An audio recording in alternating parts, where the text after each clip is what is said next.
Hi guys, this is Taylor. So I'm a little late here.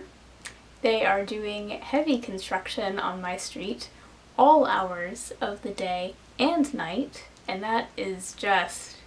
But I am here to wrap up the month of May, which was another banner reading month for me for some reason. I read 9 things again, which I'm really happy with, except for the fact that it did feel very much like the month of 4 but not 5 stars. So the very first book I read in May was The Making of Asian America by Erica Lee. This was one of the books I had said I wanted to get to in 2019, so I finally picked it up. The title really says it all for this one. This is nonfiction about patterns of immigration in terms of Asian immigrants coming to America, their struggles, but also the ways in which they founded communities. I found this to be an excellent piece of nonfiction, even though virtually all of it made me upset and frustrated, as you can imagine. My main takeaway from this is that America has historically always picked a number one ethnic group to hate, and it changes throughout history, but we just always seem to have this enemy number one, and it seems to be almost a part of our culture. I also really appreciated the fact that this really skewers the idea that Asian immigrants have a certain status of privilege among other categories of immigrants in the United States. It really just kind of takes that idea apart. So I found this very enlightening, completely comprehensive. My one criticism would be that it totally read like a textbook to me, and there's really no way around that. But in all other respects, this was a great read.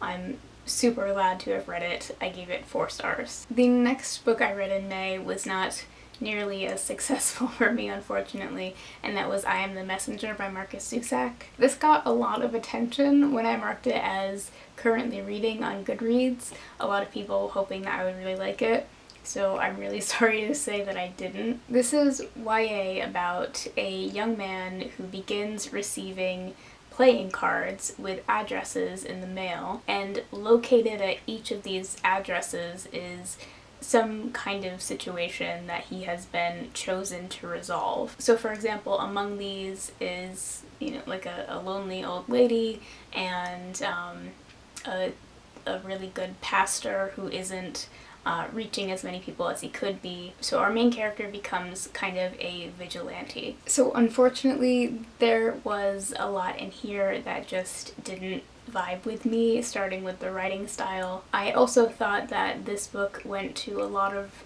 really dark places, which is totally fine, except for right after that would be a lot of very saccharine sweet content, and that just did not make sense to me, and it didn't feel cohesive. And lastly, I just was not impressed with the ending.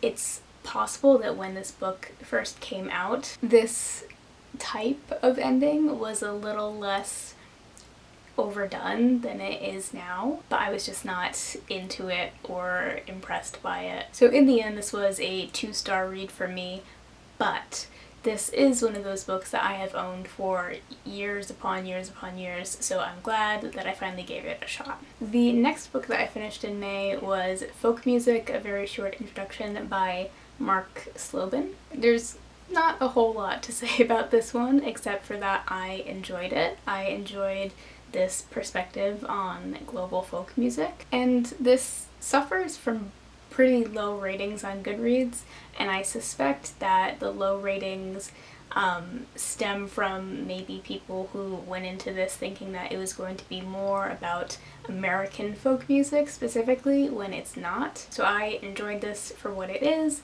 It's definitely not revelatory, but I enjoyed it. I gave it 4 stars. My next book I actually picked up right after finishing The Making of Asian America. I realized that I have a book specifically about a Korean family immigrating to the US, so I picked up A Step from Heaven by An Na. This is maybe like a middle grade novel about a young girl who moves from South Korea to America with her family, and they have to start completely from the beginning not knowing the language, and on top of that, the father of this family is a raging asshole and is increasingly abusive throughout the novel. This wasn't quite what I expected it to be, but I ended up enjoying it. I was a little confused because there is a big event that happens right at the top of the novel, and the whole rest of the plot is being set up as though there is going to be a major consequence for this event, but there isn't. And it's definitely the type of plot point that there should be consequences for. So that was weird, and I'm not exactly sure that this went quite deep enough for me. I know it's like early YA or middle grade or what have you, but I did enjoy it overall. I liked the concepts that I did explore. So I gave this one about a 3.5 out of 5 stars. My next book is another one that is pretty self-explanatory. Volume 4 of the Eternal Editions of Sailor Moon came out in May, and it's gorgeous, it's amazing, etc. Something I do need to note with this particular volume was that I've probably read this series in one edition or another, I don't know, between 50 and 100 times. But this new translation had me genuinely choked up at a couple of different points. So that's amazing. So I gave volume 4 5 stars, obviously, but because this is technically a reread, I'm not going to count it as like an official 5-star of 2019. The next thing I read in May ended up being Infinite Home by Kathleen Alcott. This is a novel about all of the tenants of an apartment building in New York City, their relationships with each other, and also with their aging landlord who is showing signs of Alzheimer's or dementia. For me, this very much seemed to be a novel that was meant to showcase the author's beautiful writing. I did listen to this on audio, and I just spent so much time savoring the way that words were put together. It's so enjoyable in that respect, and even though not all of the characters are really likable, I did end up enjoying all of their perspectives somewhat equally. They were definitely all interesting and well-rounded characters, except for the main antagonist. He just seemed to be evil without any other qualities besides his evilness, and that really took me out of the story quite a bit, just because it was in such stark contrast to all the other really well-rounded characters. But overall, I did really like this one, and I would give it about a 3.5 out of 5 stars. This is when I really start wishing that I had read less this month.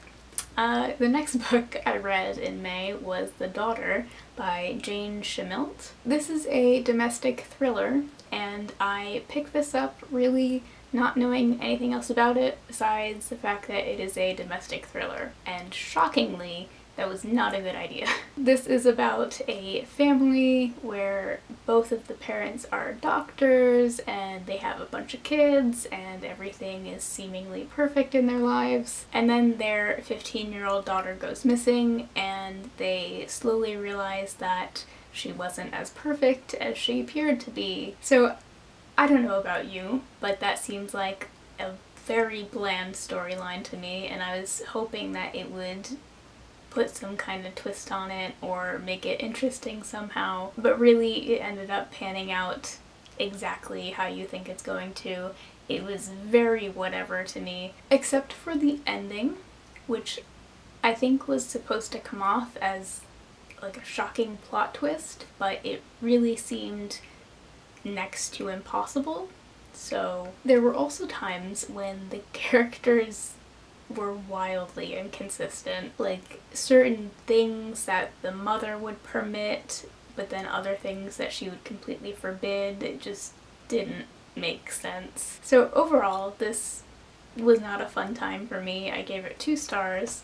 I was in the mood for a good thriller, and this was not it. Okay, the next book I read in May was probably my favorite of the month, and that was The Farm by Joanne Ramos. This is, I'm hearing Some people call it a dystopia. I don't think it's quite there yet, but this centers on a sanctuary for surrogate mothers to live in, where you are paid in abundance to carry someone else's baby. You eat, chef prepared organic food, you have access to incredible health care, but you have very little control over your own life, and you cannot leave the campus of your own free will. I really enjoyed this. As I said before, we follow a Filipino-American woman named Jane as she becomes a surrogate and then kind of just spirals into a crisis, basically. The talking points of this book were not exactly what I thought they'd be. I thought this was going to be more of a commentary on reproductive rights, which I think it is to some degree, but I think it's actually much more about how race relates to labor and which types of jobs we typically assign to which race. And it was super pointed with its themes, and that's what I really enjoyed about this one. I did think that the ending was a little on the weaker side, unfortunately, but I still gave this 4 stars. It was still probably my favorite read of the month. And the very last thing I read in May was actually a poetry collection. This is Weeping Gang Bliss Void Yab Yum by Devendra Van Hart. Devendra is one of my favorite musicians, and this is his first ever book of poetry. That title, Weeping Gang Bliss Void Yab Yum, is not really off-brand for him at all. A couple of years ago he released a book of photography called I Left My Noodle on Ramen Street. So I enjoyed this a lot more than I expected to, honestly, to be completely totally honest. This will definitely not appeal to everyone. It absolutely plays with what a poem can even be, what it can consist of, the types of words that it can use, and there would be a lot of really ridiculous poems, and then right after that would be a poem that completely blew me away. So for me, all of my enjoyment really ended up being turning the page and having no idea what I was gonna find on the next page. So in the end, I also gave this one 4 stars. Really enjoyed it a lot. Not for everybody. And that was everything I read in May. I really hope this video isn't too long. I tried to keep it kind of abbreviated. Let me know what you read in May if you are so inclined. And thank you so much for watching. I hope you're having a great day, and I'll see you soon. Bye!